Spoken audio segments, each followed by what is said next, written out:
Assalamualaikum warahmatullahi wabarakatuh. Kami dari kumpulan 2 akan menjelaskan sejarah perkembangan teori sastra era moden. Berikut merupakan nama ahli kumpulan kami. Yang pertama, Nur Azliza binti Muhammad Borhan, memegang nombor metrik T2021209894. Dan yang kedua, Mary Shield Jeffren, memegang nombor metrik T202111000203. Dan yang ketiga, Eli Mazlin binti Sutrisno, memegang nombor metrik D202120989110. Berikut merupakan isi kandungan yang terdapat dalam tajuk tugasan kami, iaitu sejarah perkembangan teori sastra barat era moden. Yang pertama adalah mengenai pengenalan, yang kedua adalah mengenai latar belakang, yang ketiga adalah mengenai permasalahan kajian, yang keempat adalah objektif kajian, yang kelima adalah metodologi. Yang keenam adalah analisis dan perbincangan, iaitu menjelaskan sejarah kewujudan teori sastra era moden. Yang kedua adalah jenis-jenis teori sastra yang muncul pada era moden. Yang ketiga adalah tokoh-tokoh yang mempelopori teori sastra era moden. Dan yang terakhir sekali adalah rumusan. Pengenalan. Istilah teori berasal daripada perkataan Yunani, yaitu theoria, yang membawa maksud pemandangan. Menurut Abdul Rahim dan Abdul Halim Hali 2020, maksud teori ini telah berkembang kepada pandangan, penglihatan, dan kepercayaan.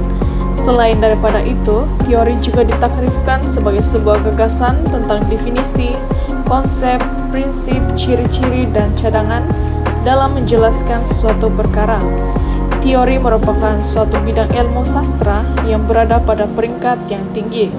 Oleh itu, dalam konteks sastra Melayu dekad 1990-an dan berikutnya menyaksikan kemunculan berbagai teori atau kerangka analisis tempatan seperti takmilah, pengkehedaan Melayu, pendekatan firasat, kata kunci, tekdilisme, persuratan baru, dan sebagainya dengan pengertian teori yang berbagai. Tidak ada satu tarik yang tepat dan dapat dirujuk bagi menjelaskan tempo era klasik dan modern. Namun, perkara tersebut dapat difahami berdasarkan aliran-aliran dan tokoh-tokoh penting yang wujud pada zaman tersebut.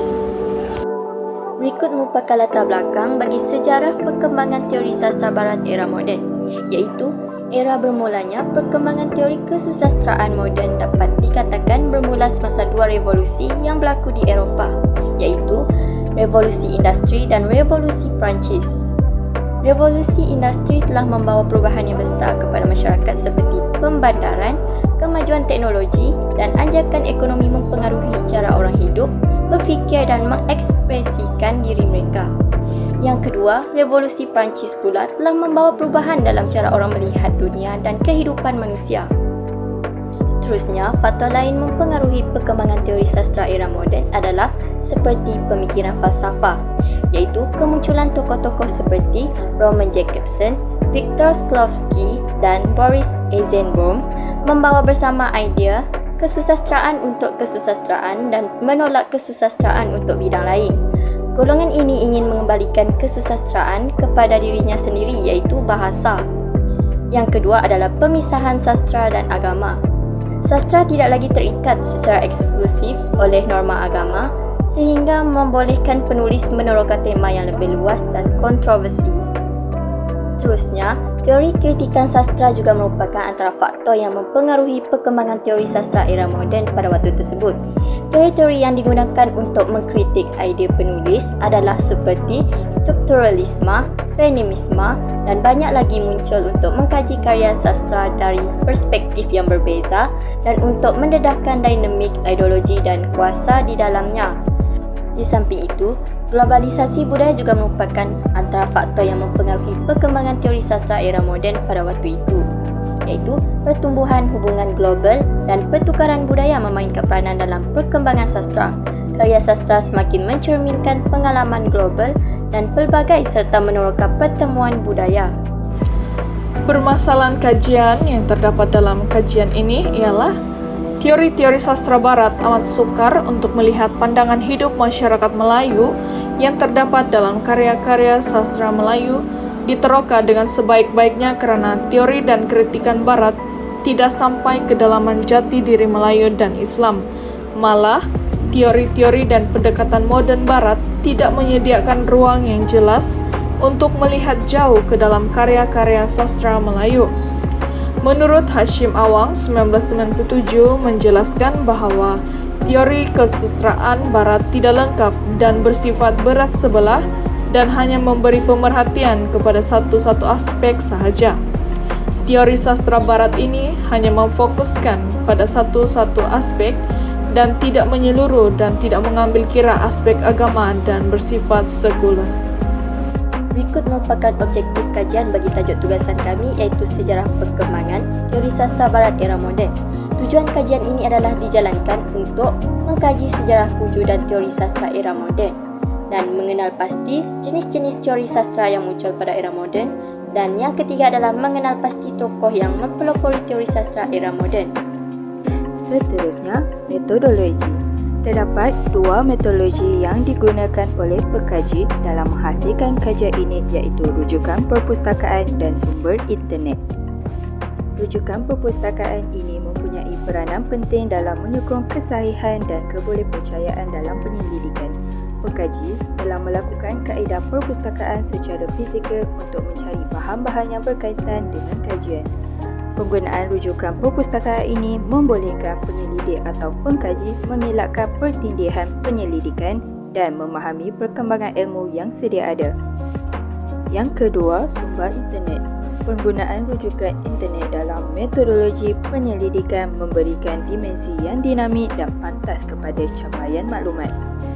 Ia membolehkan pengkaji mengakses pelbagai jenis sumber terkini termasuk artikel, forum dan dokumen dalam talian yang lain.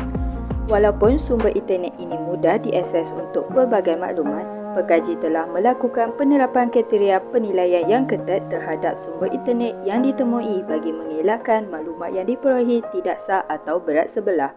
Analisis dan perbincangan ini merupakan hasil kajian yang dikaji oleh pengkaji iaitu sejarah kewujudan teori era moden, jenis-jenis teori dan tokoh-tokoh teori era moden.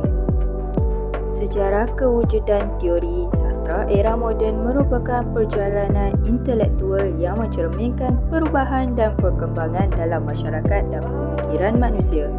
Era moden yang berkisar dari akhir abad ke-19 sehingga pertengahan abad ke-20 membawa perubahan yang mendalam dalam berbagai aspek kehidupan manusia termasuk bidang sastra. Di Malaysia, teori sastra moden telah memasuki kesusastraan Melayu sejak awal tahun 1950-an. Teori-teori ini telah membantu para sarjana sastra di Malaysia untuk memahami dan mengkritik karya-karya sastra dengan lebih mendalam. Sebelum era moden ini muncul, dua revolusi yang berlaku di Eropah iaitu Revolusi Industri dan Revolusi Perancis telah mencetuskan perubahan yang besar dalam sejarah peradaban manusia di dunia. Antara perubahan yang berlaku di era ini ialah bidang industri, teknologi, ekonomi dan sains. Selain itu, bidang budaya, seni, sastra dan pemikiran juga mengalami perubahan yang ketara. Menurut Abdul Halim Ali 2020, teori sastra moden terawal yang muncul pada abad ke-20 ialah teori-teori yang berteraskan bentuk dan struktur. Misalnya, teori formalisme yang muncul di Rusia dan teori strukturalisme yang muncul di Eropah. Seterusnya, berikut adalah jenis-jenis teori sastra yang muncul pada era moden. Yang pertama adalah teori formalisme Rusia. Teori ini berasaskan idea bentuk dan struktur.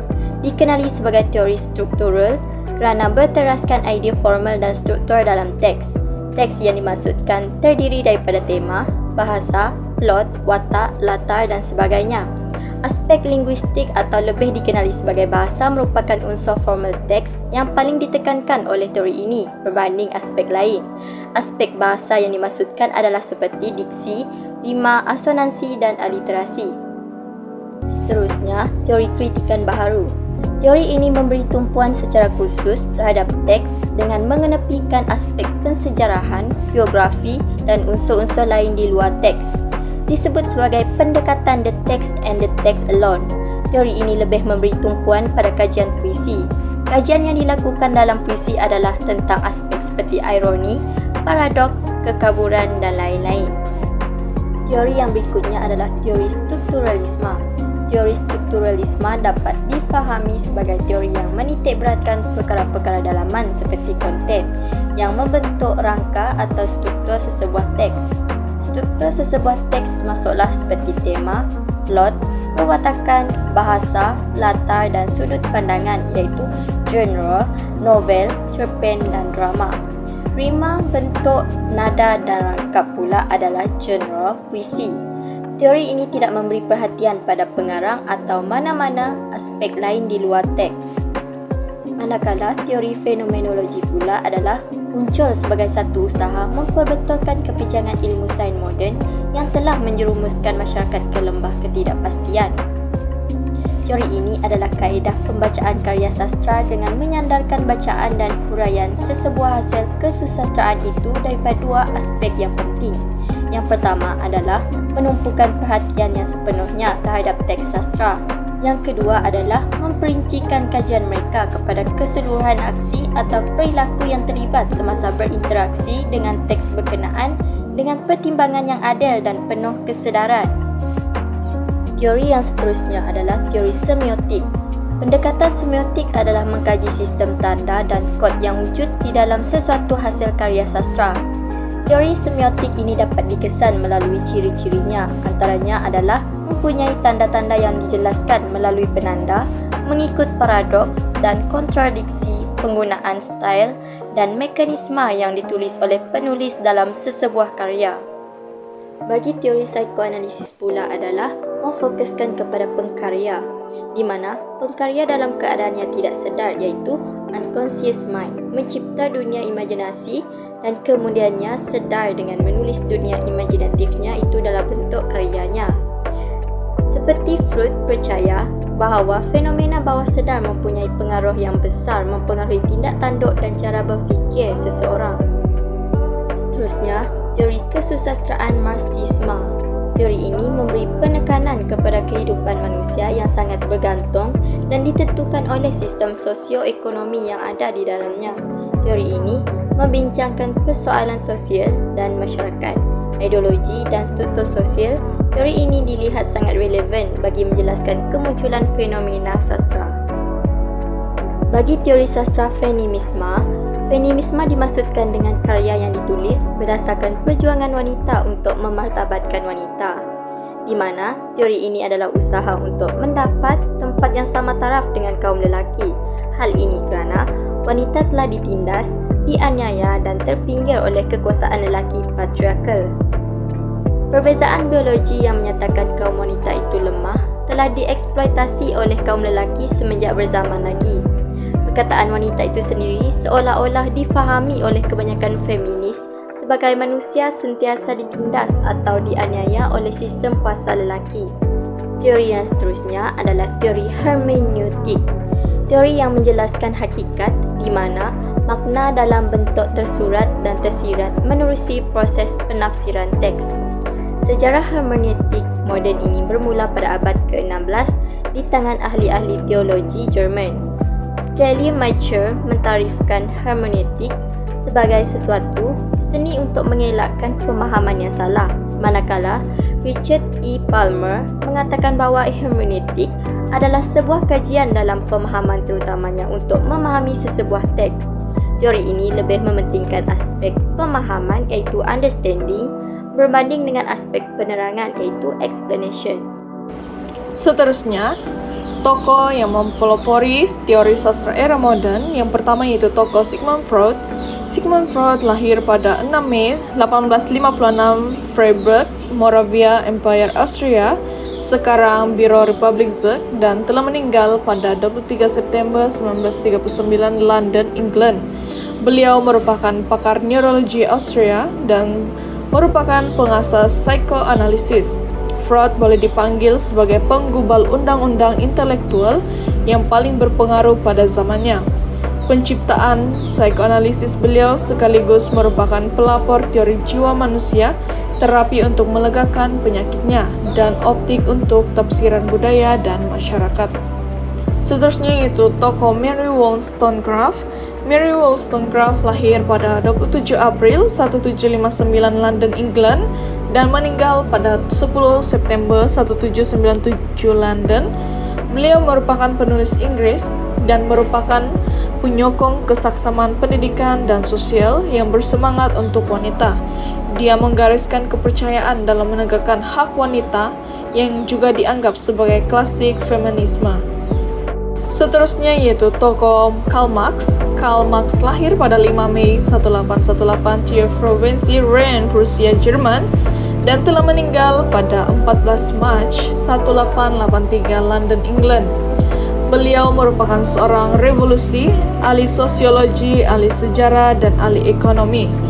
Beliau juga merupakan seorang pengarang buku pergerakan yang paling penting, yaitu Das Kapital. Tulisan-tulisan ini dan lain-lain oleh Marx dan Engels membentuk asas badan pemikiran dan kepercayaan yang dikenali sebagai Marxism. Seterusnya yaitu tokoh Edmund Husserl. Edmund Husserl lahir pada 8 April 1859 Prosnitz, Moravia, Austria, dan telah meninggal pada 27 April 1938. Beliau merupakan ahli falsafah Jerman, yaitu pengasas fenomenologi, kaedah untuk penerangan dan analisis kesadaran, di mana falsafah coba untuk mendapatkan watak sains yang ketat. Kaedah ini mencerminkan usaha untuk menyelesaikan penentangan antara imperialisme yang menekankan pemerhatian dan rasionalisme yang menekankan akal dan teori. Kesimpulannya, kita dapat lihat bahawa banyak teori-teori yang wujud pada era moden.